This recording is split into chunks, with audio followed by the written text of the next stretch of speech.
acerca de estos cambios en el diseño curricular del Marco Común de la Educación Media Superior. Lo primero, recordar que hay dos acuerdos secretariales, el 2108 y el 2208-2025, por el que se establece y se regula el Sistema Nacional de Bachillerato y los cambios al Marco Curricular Común de la Educación Media Superior. En ambos acuerdos pues, son los que nos proveen los lineamientos para ser el parteaguas de esta nueva visión que tenemos desde la Subsecretaría de Educación Media Superior. Y bueno, recordarles que la doctora Tania Rodríguez Mora les manda muchos saludos, ella es la subsecretaria, y la doctora Virginia Lorenzo Holm, que ya el maestro Iván había mencionado, bueno, pues también está muy preocupada y muy atenta por el seguimiento que se le da a cada uno de los subsistemas. En ese sentido, la parte del diagnóstico que fuimos haciendo en el equipo de la COSFAC, pues convocó a varios docentes a nivel nacional. Ustedes también fueron convocados a unas jornadas nacionales que se llevaron a cabo en marzo y abril, y estas jornadas pues participaron alrededor de 11.723 planteles a nivel nacional, de aproximadamente unos 17.000 que tenemos a nivel nacional. Entonces fue muy rica esta participación y además se convocaron a mesas de trabajo a docentes de diferentes estados, pero sobre todo en condiciones de vulnerabilidad, ¿no? En estados donde, o en municipios en el que se encontraban en marginación o en alta marginación. Esto se apostaba a la premisa de que si en condiciones desfavorables podemos aplicar un modelo educativo como el que estamos planteando, la premisa es que podemos aplicarlo casi en cualquier lugar. Entonces, por eso fue el criterio de convocar a estos docentes, que en realidad fue muy enriquecedor para nosotros como equipo de COSFAC, porque nos dimos cuenta también en viva voz de cuántos de los docentes que se encuentran en condiciones poco favorables en la sierra, en comunidades muy alejadas de lo urbano, pues nunca habían sido tomados en cuenta y ellos mismos lo expresaron. Entonces, en ese sentido, muchos de estos docentes fueron convocados para que pudieran darnos su retroalimentación de cada uno de los planes y programas que ustedes pueden encontrar ya publicados. Entonces les comentaba, hicimos este diagnóstico, un análisis documental, una recolección de datos, que fueron estas mesas, una sistematización de toda esta información y finalmente los diálogos. ¿Qué nos arrojó este diagnóstico? Que para ustedes yo sé que ha sido evidente a lo largo de los años, pues que se tenía que flexibilizar un diseño curricular, que el que estábamos teniendo en vigencia en el modelo 2023, pues tenía un par de cargas curriculares con los nombres, eran WACs, categorías, subcategorías, dimensiones, y en ese sentido era una carga curricular muy alta. Entonces el resultado del diagnóstico nos arrojó que la mayoría de los docentes pedía flexibilizar este modelo curricular. También fortalecer un enfoque pedagógico, señalar claramente cuál era el contenido de la UAC, que no lo estuvieran adivinando ustedes o deduciendo qué es lo que tenemos que enseñar, sino que se dijera de manera explícita, reducir y reordenar las progresiones, que también sabemos que la carga en cada una de las asignaturas o de las UACs era demasiada, explicar cómo evaluar de manera formativa. Encontramos que había una contradicción entre el marco normativo y pues lo que se hacía en la práctica docente, que era importante respaldar el trabajo de la transversalidad y la formación socioemocional, así como vincular el PAEC. Estos fueron los resultados que nos arroja el diagnóstico y las jornadas a nivel nacional. Ahora, ¿qué fue o cómo lo tradujimos para este modelo educativo 2025 que ustedes pudieron ya revisar? Hubo una simplificación de los elementos curriculares, de alguna manera logramos detectar qué es aquello que en el lenguaje cotidiano las y los docentes pueden ubicar de forma clara. Lo primero es que ya no son aprendizajes de trayectoria, había muchos aprendizajes de trayectoria, es un perfil de egreso. Y todos ubicamos en la jerga y en la forma común que es un perfil de egreso. No le vamos a quitar la forma, el contenido a este concepto de trayectoria, sino hacemos un lenguaje mucho más sencillo. La unidad de aprendizaje curricular UAC pues es una asignatura. No vamos a regresar también, aquí cabe aclarar, o no se pretendía regresar a las asignaturas de manera disciplinar, porque son campos de conocimiento. La apuesta por que más adelante veremos, la pedagogía crítica, pues es ampliar el horizonte formativo y en ese sentido las asignaturas quedan como campos de conocimiento. Sin embargo, el concepto de UAC considerábamos que en la manera en la cual nosotros nos dirigíamos a estas UACs pues eran asignaturas, materias, no había sentido de seguirlo nombrando de forma compleja. Metas de aprendizaje cambiaron a ser metas educativas porque también implica un proceso de enseñanza y de aprendizaje, no solamente de aprendizaje. El concepto de progresión, que era un concepto que era muy problemático en el sentido de que nos enmarcaba de forma lineal cómo llevar nuestras asignaturas, pues vamos a dejarlo solamente en términos de fondo en 3 asignaturas, ¿no? Que es pensamiento matemático, que es ciencias naturales e inglés, que sí llevan un orden progresivo del conocimiento.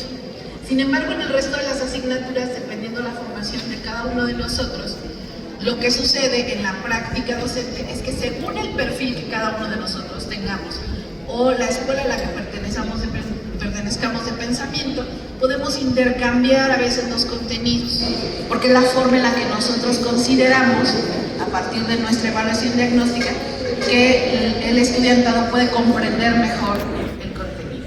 Entonces cambiamos a propósitos formativos, de tal manera que no sea una camisa de fuerza la linealidad ni la progresividad, porque además el conocimiento no es necesariamente algo que se avanza. Ustedes en la práctica docente lo ven, a veces avanzamos 3 pasos, regresamos 2, porque hay que retomar. Simplemente de un fin de semana a otro los estudiantes ya se les olvidó que vieron en la semana, o si es periodo de receso o vacaciones, se olvidan completamente. Entonces tenemos que regresar a lo que ya vimos y eso implica romper la idea de progresión.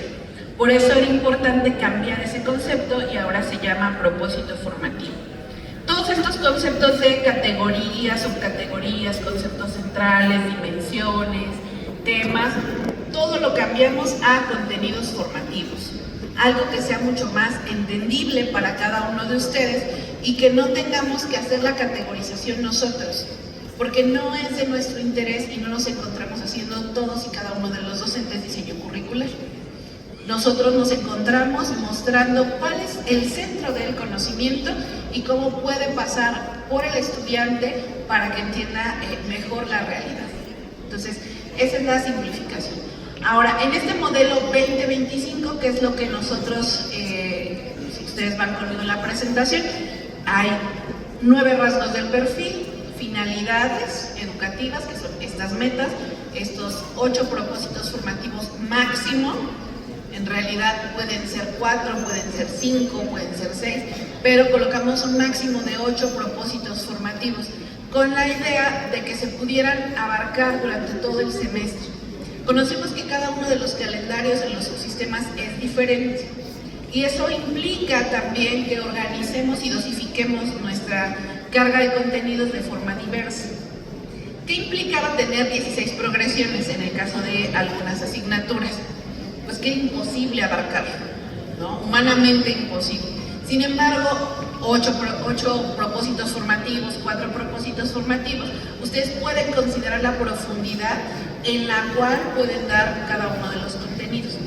Es decir, cambiamos la idea de finalidad educativa del contenido, porque nos centrábamos en las progresiones en los contenidos, a los procesos de aprendizaje. Y en ese sentido, los procesos de aprendizaje son diversos. No podemos marcar una ruta única para cada uno de nuestros estudiantes, tienen un proceso diverso.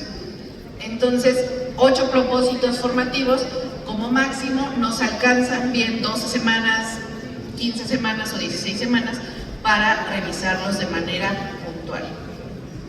Ahora, las asignaturas tienen una presentación mucho más sencilla, ya no son estos textos que pueden ser inabarcables para el docente porque apenas terminaba de leer el contenido de la asignatura y ya se había terminado el semestre. Entonces son textos muy asequibles, son 30 páginas, 40 páginas, a lo más ya con bibliografía, cuentan con una presentación, tienen sus finalidades, propósitos y contenidos formativos, tienen orientaciones didácticas, tienen criterios de evaluación del aprendizaje. ¿Por qué criterios de evaluación? Porque ustedes en el modelo educativo, en el documento de modelo, podrán encontrar de forma más amplia qué es la evaluación formativa, cómo retroalimentar. Sin embargo, en los contenidos de cada asignatura colocamos los criterios diferenciadores entre una asignatura y otra asignatura. En el modelo pueden encontrar el parteaguas de evaluación formativa, pero en los programas pueden encontrar las particularidades de cada evaluación. Porque no es lo mismo evaluar pensamiento matemático a pensamiento filosófico. Entonces sí tienen que tener criterios diferenciadores. Entonces ustedes tienen eso en cada programa. Los materiales son este modelo educativo, que es un solo documento. También es muy accesible la lectura, son 8 asignaturas y 2 documentos del currículum ampliado. Ahora, vámonos con el sustento o con qué es lo que fundamentó este cambio, ¿no? Finalmente, una de las necesidades del diagnóstico era la fundamentación filosófica y pedagógica de un modelo que consolidara la media superior. Si bien ustedes conocen la nueva escuela mexicana y sus 8 principios que van a estar ahí presentes y la definición de cada uno de estos principios, ¿qué es lo que nos caracterizaba a nosotros como media superior? ¿Qué es lo que identifica a la media superior a diferencia de la nueva escuela mexicana de educación básica? Pues lo primero que tenemos que ubicar es que vamos a retomar como fundamento, o se retoma como fundamento en el modelo 2025, un humanismo crítico. Ese es el fundamento filosófico, el humanismo crítico, y de ese humanismo crítico se desprende el humanismo mexicano. Ahora, ¿qué es este humanismo crítico? Pues son todas estas filosofías decoloniales del sur, ¿no? Todas estas filosofías del sur, filosofías latinoamericanas, que han conformado el pensamiento que permea la nueva escuela mexicana, ¿no? En un Enrique Dussel, en un Abel Hooks, en un Freire, en un Giró. Es decir, aquellos pensadores que han pensado desde Latinoamérica para Latinoamérica. No estamos pensando conceptos de otros países, sino qué es lo que nos caracteriza. Es decir, tenemos más cosas en común con un boliviano que con un francés, aunque nos sintamos a veces muy franceses. Tenemos cosas más comunes con comunidades originarias de Chile que con estadounidenses, ¿no? Entonces, ¿qué es aquello que nos caracteriza? Bueno, pues muchas de nuestras culturas fueron conquistadas, los que dan conciencia histórica lo sabrán mejor, y cómo fuimos conquistados, y cómo tenemos que conformar una identidad, porque al final somos un país muy joven, ¿no? A diferencia de las grandes civilizaciones de la historia, somos un país bastante joven, y cómo nos podemos entender frente a todo el mundo. Por eso el humanismo crítico retoma esos principios de quiénes somos en México, quiénes somos en Latinoamérica y cómo nos podemos entender en nuestra realidad. ¿Cuál es el centro? La dignidad del ser humano, la decolonialidad, los feminismos, la interseccionalidad. Son conceptos que van a estar permeando este modelo, pensando en la forma en la cual cada uno de nuestros estudiantes tiene que apropiarse de su identidad y entonces actuar conforme a ella. Ahora, ¿cómo se traduce esto? En pedagogías críticas. Y las pedagogías críticas nos van a orientar cómo entender que la palabra, pensemos en un Freire, que la palabra detona, que la palabra es aquello que nosotros podemos enunciar y dar realidad a quienes somos. Entonces, las pedagogías críticas son las que ustedes van a encontrar en este modelo 2025 que fundamentan a la nueva escuela mexicana de la media superior. ¿Y cuál es la finalidad de la educación media superior? Porque ese es un problema cuando no tenemos el horizonte claro. La finalidad es la ciudadanía crítica. Aquí nosotras tenemos sin duda esta intención de que estamos formando para ser ciudadanos, no buenos ciudadanos, porque el concepto de bueno y malo puede ser muy conflictivo. Estamos formando ciudadanos críticos, ciudadanía crítica. En ese sentido, el modelo 2025 lo que apuesta es por una participación responsable de los procesos de construcción de ciudadanía crítica y resolución de problemas colectivos. ¿Qué es lo que apuesta también este humanismo crítico, estas pedagogías críticas? Que lo principal es la comunidad.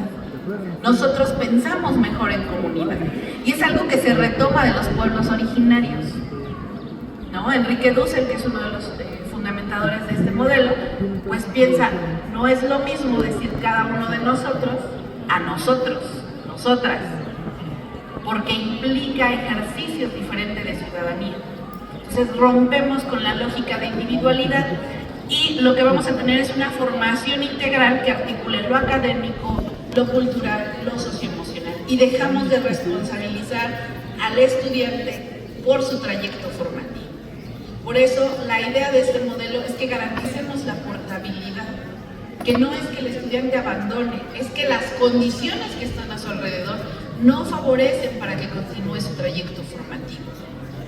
Igual nosotros, no es que estemos deprimidos, es que a veces las condiciones estructurales y presupuestales pues no nos dan para una vida feliz. Entonces pensemos qué responsabilidad, qué le toca al Estado y qué nos toca a nosotros como sujetos. Entonces la portabilidad es algo que se garantiza desde este fundamento. Y el modelo 2025 también busca impulsar las decisiones personales, el desarrollo personal, el desarrollo profesional desde una perspectiva en derechos, y eso es importante. Aquí también uno de los fundamentos es la doctora Marta Nussbaum, que nos habla de capacidades, cómo desarrollamos capacidades en el estudiantado para que entonces observe estas condiciones políticas, estas condiciones sociales y estructurales, pero finalmente lo aterrice en su bienestar también personal y colectivo. O sea, no dejamos a un lado nuestra identidad.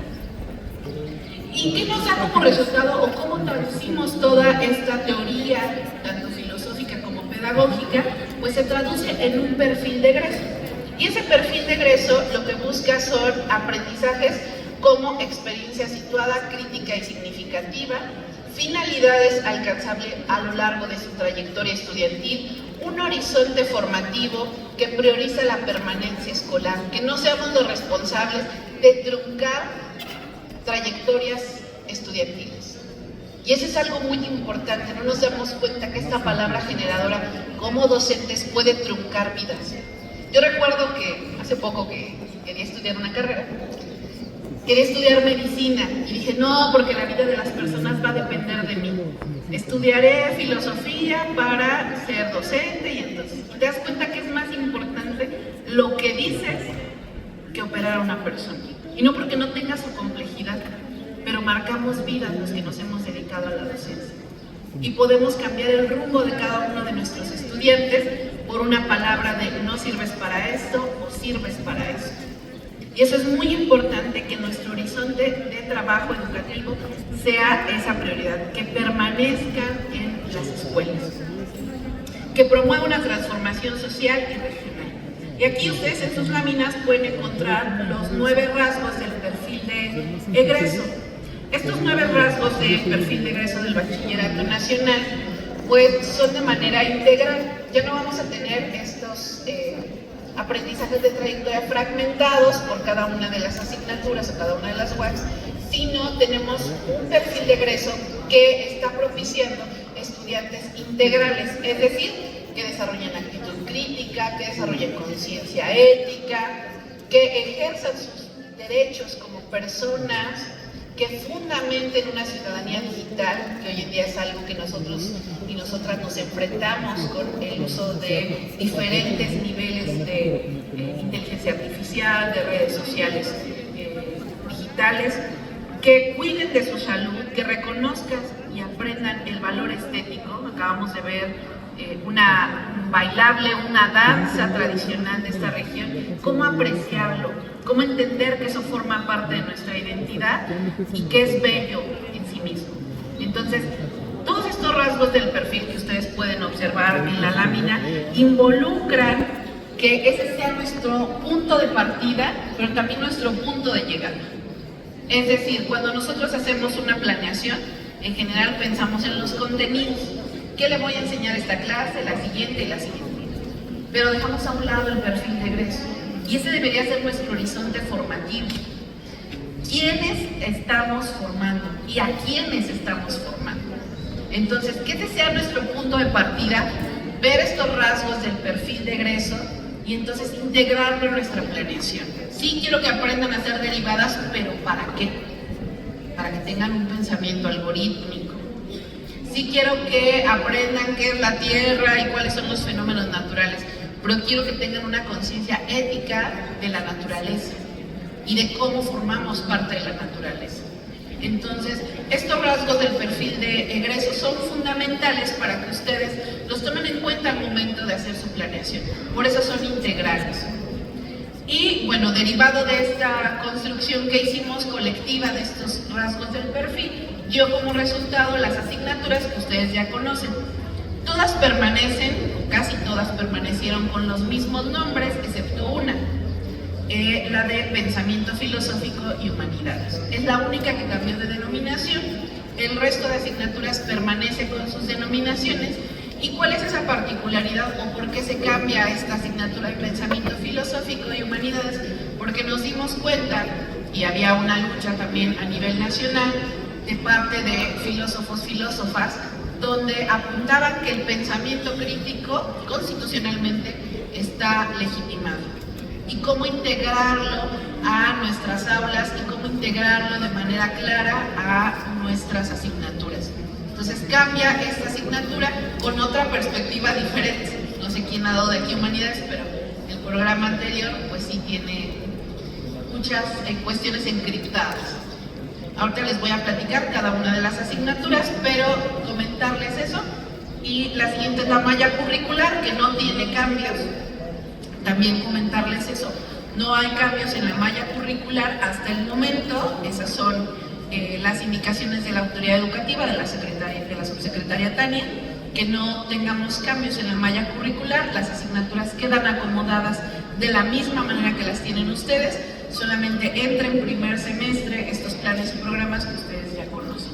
El resto seguimos con el modelo anterior, y se van a conocer obviamente como generaciones de liquidación, ¿no? Aquellas que van saliendo con el modelo anterior. Entonces, para su tranquilidad, eso es importante señalarlo, la malla curricular y por tanto la estructura ocupacional no sufre modificaciones. Ahora, vamos con las asignaturas. Nada más les voy a ir contando, también para dar paso a las preguntas, algunos rasgos que son distintivos de lengua y comunicación y de cada una de las asignaturas. En el caso de lengua y comunicación son 3 semestres, su enfoque de enseñanza sufre un par de modificaciones desde el primer semestre. No van a ser ensayos cada semestre, no es solamente prioritaria la parte escrita, sino la parte oral. Cuando ustedes van a hacer un reclamo, podemos ser muy buenos hablando y reclamando. En cuanto nos dicen sí regrese, pero con un oficio, personas no regresan. Entonces, ¿de qué forma podemos propiciar estas dos? Tanto la expresión oral como la expresión escrita. Y nos fuimos a lo más básico. Lo más básico es aprender a construir una oración. Y podría ser, pero en secundaria ya lo vieron y en primaria sí. Pero recuerden que el desarrollo cognitivo de nuestros estudiantes también se va transformando. Y es necesario volver a replantear cómo construimos una oración y cómo construimos nuestros propios textos. Por eso, lengua y comunicación, empezamos desde lo más básico hasta una complejidad de una escritura de un texto propio. No sabemos si van a lograr ensayos, es nuestra aspiración, pero recordar que el proceso tiene que ser así, una construcción desde una oración, desde entender cómo es un párrafo, hasta poder construir un texto que ellos se apropien de eso. El caso de pensamiento matemático, que era una de las quejas mayores en el diagnóstico y que encontramos a lo largo de este recorrido que hemos tenido en la COSFAC, es que se iniciaba por probabilidad y estadística, lo cual hacía muy compleja la forma de enseñar. Lo que hicimos fue reordenar a partir de este diagnóstico, repensar cuál sería la mejor forma desde la didáctica de las matemáticas para un pensamiento matemático, para desarrollar este pensamiento matemático. Y pues en esta construcción colectiva iniciamos con pensamiento aritmético para primer semestre, después pensamiento algebraico, después un pensamiento del espacio, ¿no? Como es geometría plana, geometría analítica, trigonometría, hasta llegar a un cálculo diferencial e integral. Es decir, podrá ser la manera más clásica desde los griegos, ¿no? Pero que es importante entender qué es un número, para qué contamos, para qué queremos el cálculo integral, para qué queremos la geometría y qué es aquello que nos aporta en nuestra cotidianidad. Y cómo si tiene un impacto en las emociones. Ahí vamos a sacar un par de materiales donde hay una relación entre la emoción de pensar en pensamiento matemático y la emoción que nos desata. ¿Cuántos de aquí no nos piden hacer un cálculo muy sencillo y hasta temblamos? Pero porque está introyectado en nuestras trayectorias estudiantiles cómo aprendimos matemáticas. Entonces pensemos en nuevas formas de apropiarnos de cada una de las asignaturas. Entonces este fue uno de los cambios más favorables que hemos hasta el momento recibido en las experiencias y que busca desarrollar estas nuevas capacidades. En ciencias naturales, experimentales y tecnología también hubo cambios respecto a que no todo es materia, porque de pronto parecían postulados tipo testigos de Jehová, sin ofender a alguien, pero pues que eran postulados muy religiosos. Y la ciencia no es así, ¿no? Es decir, que no quedaran dogmáticos, que quedaran justamente como una discusión abierta. En temas de religión no nos metemos porque eso es decisión de cada uno de nosotros. Por eso nosotros en media superior y en la educación pública no llevamos religión, porque es una decisión personal. Sin embargo, nos dimos cuenta en el diagnóstico que ciencias naturales tenía postulados muy cerrados. Entonces, ¿de qué forma podemos transformarlos para que no tuvieran catecismo los chicos de ciencia? Hay que pensarlo como preguntas, hay que pensarlo como problemáticas. Por eso cambia a estudiar fenómenos, las ciencias naturales, experimentales y tecnología, a preguntarnos cuál es el impacto de nuestro comportamiento y cómo nos relacionamos con la tecnología. Eso es algo importante. Entonces, tiene una perspectiva social, crítica y colectiva de las ciencias naturales y se ordena en estos 6 semestres de forma distinta para que entendamos los fenómenos naturales, qué cosas corresponden a la materia, qué cosas corresponden a el estudio de las propiedades de la transformación, de explicaciones de diversos fenómenos. Entonces, cambia de ser tan dogmática, ¿no?, al menos en lo escrito, a pensarlo como algo problemático. En el caso de ciencias sociales, tenía también una serie de rasgos que eran más de administración pública, ¿no? Parecía que le estábamos enseñando a las y los estudiantes cómo ser administradores públicos. Sin embargo, las ciencias sociales, quien es sociólogo de formación, antropólogo, psicólogo, pues se dan cuenta que es analizar y explicación estas relaciones que tenemos entre nosotros y también las relaciones con el poder. Por eso las ciencias sociales quedan en 3 semestres con muchos menores propósitos formativos, porque es menor la carga horaria, y eso da pues también pie a pensar una construcción de ciudadanía distinta a la de administrador público. En el caso de conciencia histórica, que sé que no aplica para este semestre, sino para el siguiente cuarto semestre, conciencia histórica también encontramos que había una tradición, porque somos muy tradicionales en la educación pública, de una historia conocida como esta historia de bronce, donde somos nacionalistas. Y entonces hay que ver desde nuestros orígenes hasta nuestros días. Sin embargo, eso pues no produce a veces interés en los jóvenes, ni siquiera en nosotros. ¿Cómo contarnos una historia que nos podamos apropiar de ella? Entonces, lo que convertimos, justamente porque estamos hablando de conciencia histórica, no de historia tradicional, pues es ver la manera en que este saber sea un saber práctico, un pensamiento crítico, una ética histórica, que el estudiante, la estudiante, logre ubicarse en diferentes espacios temporales, pero con preguntas, que sea reflexivo ante esta historia. ¿Cómo podemos hacer eso? Bueno, pues es importante señalar qué es el tiempo, qué es el espacio, cómo me relaciono yo con mis padres, cómo me relaciono yo con mis abuelos, con mis bisabuelos, con mis tatarabuelos, y entonces voy a entender que sí tiene una significación la historia. Entonces vamos de lo más simple de estas historias de la vida cotidiana hasta una historia global, una historia mundial y nuestro lugar de México en el mundo. Ahora, vamos con pensamiento filosófico y humanidades. Esta asignatura, como les venía contando, introduce por primera vez a los estudiantes en el ejercicio de filosofar. Y cambia por una visión mucho más aplicada. Partimos de las prácticas filosóficas, es decir, de las preguntas desde una comunidad de diálogo.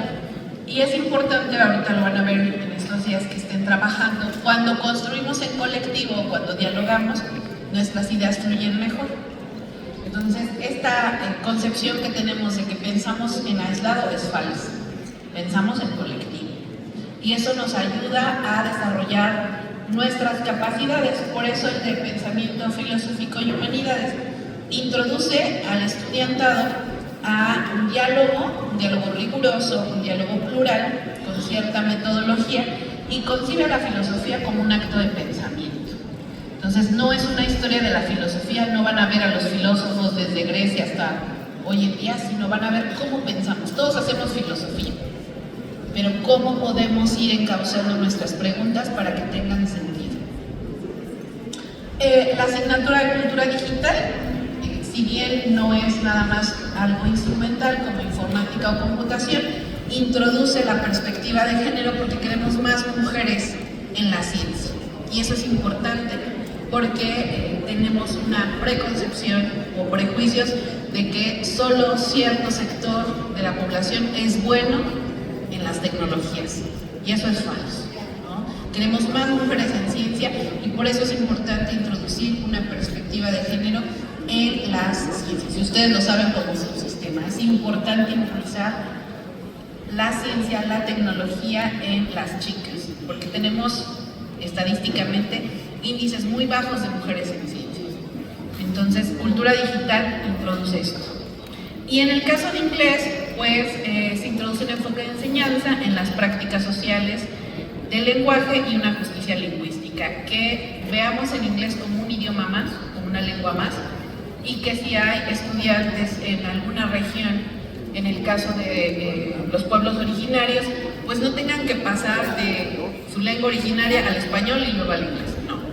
Pensemos en aprovechar esas formas en las cuales su mente ya procesó matrices de significado y veamos cómo acompañar esos procesos formativos. Entonces, se busca que legitimemos trayectorias del lenguaje, sobre todo en comunidades originarias, para que no se pierda el idioma y que el inglés es un idioma más. No le demos mayor peso al resto de las lenguas. Y eso es algo importante. Aquí también, después de este currículum fundamental que fuimos acomodando, nos dimos cuenta, o justamente a partir de los diálogos con ustedes, que las intenciones formativas tienen que ser transversales y que en ese sentido, para facilitar el aprendizaje y para propiciar el perfil de egreso, tienen que comunicarse las asignaturas, ¿no? Entonces, no solamente es aprender los conceptos disciplinares, sino también cómo el análisis de cada una de las problemáticas integra todas mis asignaturas. Y esto también nos llevó a modificar lo que es el currículum ampliado. El currículum ampliado ahora es nombrado como acompañamiento de las trayectorias estudiantiles y se compone de 3 ejes formativos que ustedes ya conocen: la formación socioemocional, el PAEC, y se integró la transición entre niveles educativos. Este último, transición entre niveles educativos, no es que no se haya hecho, ustedes lo hacen de forma natural, podríamos decir, en la vida escolar, desde que invitan a los estudiantes de secundaria a pasar al subsistema, pues implica acompañar en este tránsito entre niveles. De igual forma, cuando estamos propiciando muchas veces en las ferias de orientación a las y los estudiantes, pues los invitamos a las ferias para que escojan una carrera. Entonces ya estamos acompañando el tránsito entre niveles. Por ello es importante reconocer estos tres ejes formativos en el currículum ampliado, en este acompañamiento de las trayectorias estudiantiles. La formación socioemocional, aligeramos la carga, porque muchos de ustedes lo introducen de manera transversal en sus asignaturas y quedaron nada más estos 5 ámbitos con 4 propósitos formativos, 5 propósitos formativos que se pueden relacionar perfectamente con sus asignaturas. Entonces siguen los ámbitos: práctica y colaboración ciudadana, educación para la salud, actividades físicas y deportivas, educación integral en sexualidad y género, actividades artísticas y culturales. Esta formación socioemocional busca desarrollar capacidades para que el estudiante sea responsable y transformador de su realidad. Y finalmente el PAEC, que era otra de nuestras preocupaciones, porque tenía una carga administrativa muy fuerte.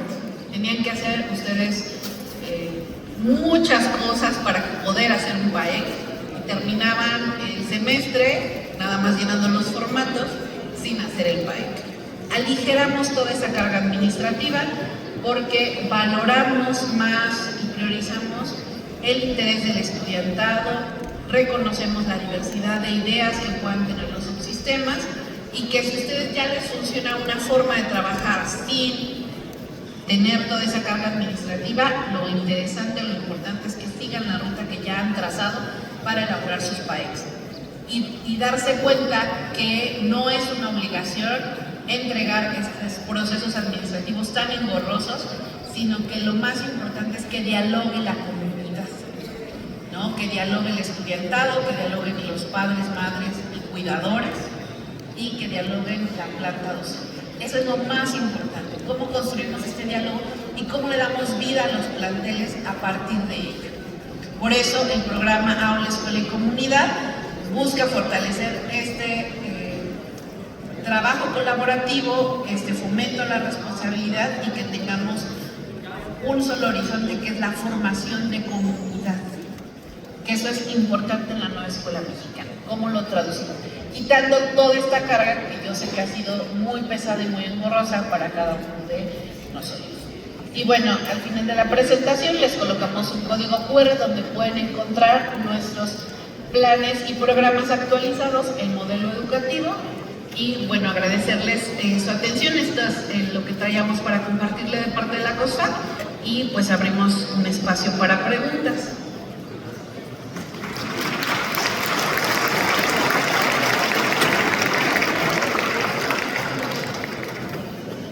Agradecemos la participación de la maestra Adriana Mendoza Alvarado y damos pie a la sesión de preguntas y respuestas. Hasta ustedes, quien tenga alguna pregunta, hasta ustedes van a llegar un micrófono inalámbrico para que puedan realizar esta sesión de preguntas. Damos inicio a este espacio de preguntas. No sé si va a haber micrófono para allá o si quieren que pasen para acá con nosotros. Ah, ok, gracias. Hola, hola, buenos días. Acá de este lado, muchas gracias. Cecilia Rodríguez, de Baja California. Yo tengo una duda. En el caso de tercero y quinto semestre, ¿qué programas son los que se tienen que utilizar? ¿El 2023 o a partir del rediseño curricular? Muchas gracias, maestra. Desde el 2023 se llaman generaciones de liquidación y tienen que salir con el modelo con el que entraron. En el caso de los estudiantes, porque luego es una de las inquietudes más grandes, en el caso de los estudiantes que por alguna razón pues salen de nuestros planteles o los sacamos de nuestros planteles y luego se reincorporan, va a haber tablas de equivalencia. También estamos trabajando en las normas escolares para que esos casos de las equivalencias, es decir, si se fue un estudiante y regresa primer semestre, le toca iniciar con el nuevo modelo, tengan ustedes la forma de revalidar materias.